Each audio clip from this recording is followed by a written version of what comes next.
Hello friends, मेरा नाम है रितेश और मैं लेकर आ गया हूं आपके लिए एक और धमाकेदार टॉपिक। और ये टॉपिक मेरे पीछे वाले वीडियो का कंटिन्यूएशन टॉपिक है, जिसमें मैंने आपसे कहा था कि वेट कीजिएगा, मैं आपके लिए इसके बाद वाला टॉपिक, और वो टॉपिक का नाम है कि हम किस तरीके से दो नंबर्स के बीच में कुछ नंबर्स और ढूंढ सकते हैं, क्या ढूंढ सकते हैं या नहीं। क्योंकि क्वेश्चन दो स्टाइल में पूछा जाता है कि क्या एग्जिस्ट करते हैं नंबर्स एक्चुअली में या करते ही नहीं हैं, और दूसरा अगर करते हैं तो ढूंढ के बताइए। तो अपने को तो सब कुछ करना ही पड़ेगा, राइट। तो चलिए शुरू करते हैं बिना किसी देरी के।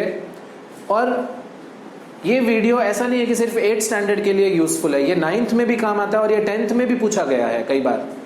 और ऐसा नहीं है कि ये छोटे मोटे मार्क्स में इसका वेटेज भी बहुत है, इसका इंपॉर्टेंस भी बहुत है। तो चलिए, मैंने आपको कहा था कि मैं इसमें क्या ट्विस्ट आते हैं वो भी सिखाऊंगा, तो ट्विस्ट पहले पकड़ते हैं फिर हम वीडियो को समझते हैं। तो क्वेश्चन पूछा गया है, फाइंड 5 numbers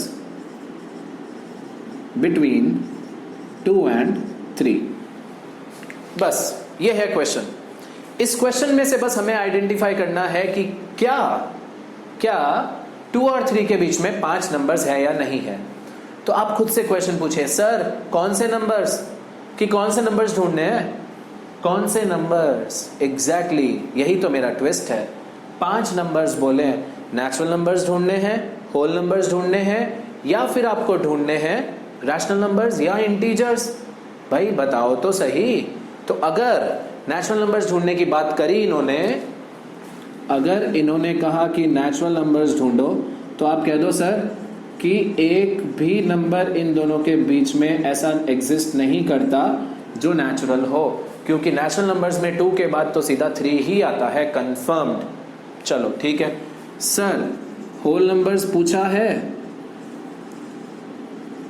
तो वो भी एग्जिस्ट नहीं करता, क्योंकि उस कैटेगरी में भी 2 और 3 के बीच में तो सिर्फ कुछ नहीं आता, कुछ भी नहीं आता, मतलब सिर्फ नहीं कुछ भी नहीं आता। फिर अगर इन्होंने पूछा इंटीजर्स, तो फिर से वही बात यार, 2 के बाद तो 3 आता है। तो क्वेश्चन कैसे पूछे जाएंगे, find 5 rational numbers between 2 and 3।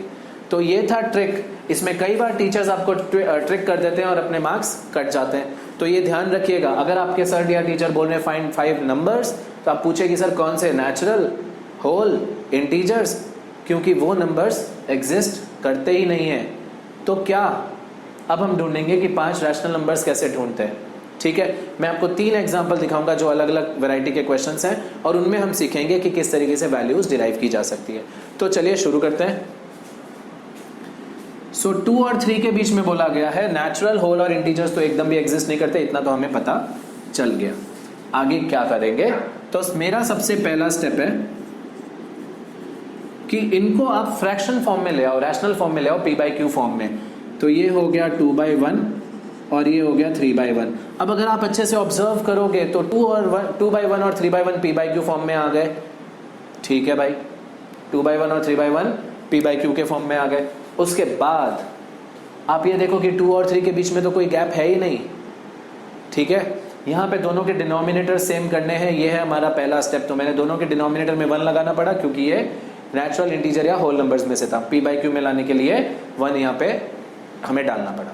अब सुनो, 2 और 3 के बीच में तो भाई कोई गैप है नहीं, तो क्या करें, गैप इंक्रीज करेंगे। कितना बोला इन्होंने, 5 नंबर्स बोले, बट आपको 5 + 1 6 करना है। क्यों, सिखाऊंगा। ऊपर नीचे 6 से मल्टीप्लाई करता हूं मैं पहले, तो ये हो गया 12/6 और ये हो गया 18/6। ये जो टॉपिक है ये इक्विवेलेंट रैशनल नंबर्स निकालने का टॉपिक है। आप ऊपर नीचे सेम नंबर से मल्टीप्लाई डिवाइड करते हो तो वो इक्विवेलेंट रहते हैं। अब देख लो, 12/6 तो 2 ही है और 18/6 तो 3 ही है। चलो ठीक है, बट 12 और 18 के बीच में गैप जमा हो गया। 13/6, 14/6, 15/6, 16/6 और 17/6। आप देख रहे हो, मैंने बोला था कि मैंने 6 से मल्टीप्लाई किया, मतलब जो नंबर पूछा उससे +1। क्यों, क्योंकि अगर मैं 5 से मल्टीप्लाई करता तो मुझे सिर्फ बीच में 4 ही नंबर्स मिलते। 6 से किया है तभी तो बीच में 5 मिल रहे ना। देख रहे हो, 17 के बाद तो सीधा 18 आ रहा है। क्योंकि आपका जो 6th नंबर है, आप जो भी नंबर से मल्टीप्लाई करते हो वो नंबर तो आपका आखिरी हो जाता है, बट आपको वो नंबर तो यूज़ नहीं करना, आपको उनके बिटवीन, उनके बीच में, मतलब आपको पहला और आखिरी नंबर छोड़ देना है, बीच के 5 नंबर्स चाहिए, और इस तरीके से मिलते हैं हमें बीच के ये 5 नंबर्स। तो चलो एक बार और करके देखते हैं, 3/7 एंड 2/9। अब ये डिफरेंट डिनोमिनेटर्स के साथ है, तो क्या करेंगे, ज़्यादा कुछ है ही नहीं, बड़ा ईजी है। देखो 7 और 9 का एलसीएम लेते हैं। मैंने एलसीएम के ऊपर एक वीडियो बनाया हुआ है, अगर आपको नहीं पता हो कि 7 और 9 का एलसीएम कैसे निकालना है तो ज़रा वो वीडियो को देख लो, उस वीडियो में आपको काफ़ी चीज़ें अच्छी से समझ में आ जाएगी। वैसे 9 और 7 में 7 प्राइम नंबर है तो सीधा मल्टीप्लाई कर दो, 7 9 जा 63, 7 9 जा तो 3 9 जा 27, 9 7 जा 2 7 जा 14। भाई 27 और 14 के बीच में तो बहुत सारे नंबर्स है, इधर तो गैप इंक्रीज करने की या ऊपर नीचे किसी से मल्टीप्लाई करने की जरूरत है ही नहीं। तो देखो 5 नंबर चाहिए ना, तो 26/63 इनके बीच में चाहिए, हाँ ध्यान रखना, 25/63, 24/63, काफ़ी सारे मिल जाएंगे।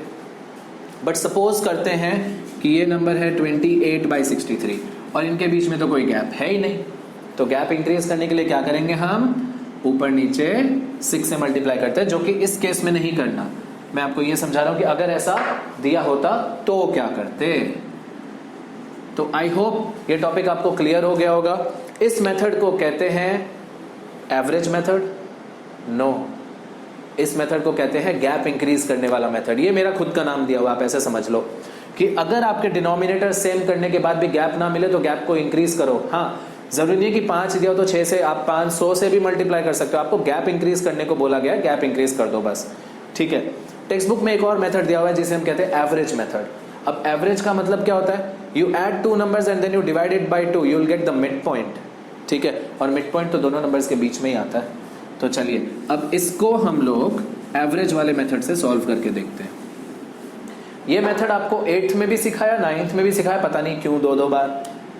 तो जो पहला नंबर है उसे हम r अज्यूम कर लेंगे, जो दूसरा नंबर है उसे हम s अज्यूम कर लेंगे, साथ में ही मैं एक नंबर लाइन बना लूंगा जिसका फर्स्ट पॉइंट ले लूंगा 2 और आखिरी पॉइंट ले लूंगा 3। तो सबसे पहला step, r plus s divide by 2 करो, तो 2 + 3 हो गया 5/2 विच इज 2.5। देखा जाए तो वो इन दोनों के बीच में आ रहा है, ठीक है। अब अच्छे से सुनो, ये डिनोमिनेटर 2 है, अगर मुझे यहाँ पे डिनोमिनेटर 2 करना हो तो ये 4/2 और ये कितना हो जाएगा 6/2। आई बात समझ में? इक्विवेलेंट रैशनल नंबर्स में कन्वर्ट किया, 4/2 अभी भी 2 ही है, 6/2 अभी भी 3 ही है, कोई डिफरेंस नहीं है। 5/2 आ गया बीच में, तो 4 और 6 के बीच में 5 ही आता है। समझ रहे हो इसका इम्प्लीमेंटेशन क्या है? हर चीज कनेक्टेड है। अब दूसरा स्टेप, अब इसको ले लेता हूं r, इसको ले लूंगा s, ये चेंज हो जाएंगे। अब ये r और s है तो फिर से r प्लस s/2 करेंगे, 4/2 प्लस 5/2 कितना हो जाएगा 9/2 और डिवाइड बाई 2 करेंगे तो आंसर आ जाएगा 9/4। 9/4 यानी 2.25, वो 2 और 2.5 का मिड पॉइंट है। तो अगर यहाँ पे आएगा 9/4, अब मैं सबके डिनोमिनेटर्स फिर से चेंज कर देता हूँ, ये कितना हो गया 8/4, ये हो गया 10/4 और ये हो जाएगा 12/4। बोलो आई बात समझ में? 8 9 10, यहाँ पे एक गैप अपने आप क्रिएट हो गया। तो नेक्स्ट स्टेप में पता है हम क्या करते हैं, इसको ले लेंगे r और इसको ले लेंगे s, आपको बीच में मिल जाएगा 11/4। बोलो आई मजा? इस तरीके से आप एवरेजिंग मेथड से भी सॉल्व कर सकते हो। ये भी आपके टेक्स्ट बुक में दिया हुआ है, 8th में दिया हुआ है कई सारी बुक्स और कई सारी पब्लिकेशन की आई मीन बुक्स में, और 9th में तो कंपलसरी एनसीईआरटी में ही दे दिया है। आई होप आपको ये वीडियो समझ में आया। This brings us to the end of this entire topic, right. I hope आपको ये वीडियो समझ में आया, और अगर आपको वीडियो अच्छे लग रहे हैं, मेरा प्रेजेंटेशन का जो स्टाइल है वो अच्छा लग रहा है, तो प्लीज़ वीडियो को लाइक कीजिए, चैनल को सब्सक्राइब कीजिए। अभी सब्सक्राइबर्स की बहुत ज़्यादा ज़रूरत है, you can see that, right. And दूसरी बात, अगर आपको अच्छा लग रहा है, आपके सीखने में हेल्प हो रही है, तो आप अपने फ्रेंड्स को भी सजेस्ट कीजिए, शेयर कीजिए, आप अपने व्हाट्सएप स्टेटस पे, इंस्टाग्राम पे, सब जगह रख दीजिए, मुझे कोई दिक्कत नहीं है। Thank you so much for watching, this is me Ritesh signing off from this video, और मैं आपको मिलूंगा नेक्स्ट वीडियो में इसके जस्ट नेक्स्ट वाला टॉपिक लेके जो और भी इंटरेस्टिंग है। एंड ऐसे आप 10-10, 15-15 मिनट के 10 वीडियो देखिए, 1 घंटा दीजिए और आपका चैप्टर कंप्लीट। आई बात समझ में? तो चलिए मिलते हैं नेक्स्ट वीडियो में। Thank you so much for watching.